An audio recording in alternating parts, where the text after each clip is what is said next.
ಯಾರೆಲ್ಲ ಭಕ್ತಿಯಿಂದ ಶ್ರೀ ಗುರು ರಾಘವೇಂದ್ರ ಸ್ವಾಮೀಜಿಗಳನ್ನ ಪ್ರತಿದಿನ ಮನೆಯಲ್ಲಿ ಪೂಜಿಸ್ತಾ ಬರ್ತಾ ಇದ್ದೀರೋ ಅಂತವರೆಲ್ಲ ತಪ್ಪದೇ ಈ ಒಂದು ಸ್ತೋತ್ರವನ್ನು ಕೂಡ ಮನೇಲಿ ಪಠಿಸಿ ಅಂತ ಹೇಳೋಕೆ ಇಷ್ಟಪಡ್ತೀನಿ. ಯಾಕಂತ ಅಂದ್ರೆ ಈ ದಿವ್ಯವಾದ ಸ್ತೋತ್ರಕ್ಕೆ ತನ್ನದೇ ಆದಂತ ವಿಶೇಷವಾದಂತ ಶಕ್ತಿ ಇದೆ.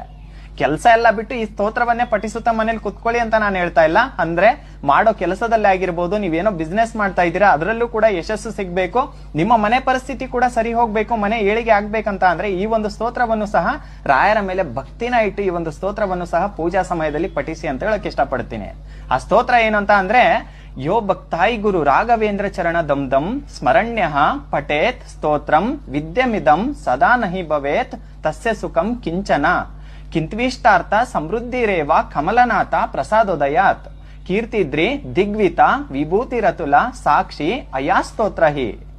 ಅಂದ್ರೆ ಯಾರೆಲ್ಲ ಈ ಒಂದು ದಿವ್ಯವಾದ ಸ್ತೋತ್ರವನ್ನ ಭಕ್ತಿಯಿಂದ ಶ್ರೀ ಗುರುಗಳಾದ ಶ್ರೀ ಗುರು ರಾಘವೇಂದ್ರ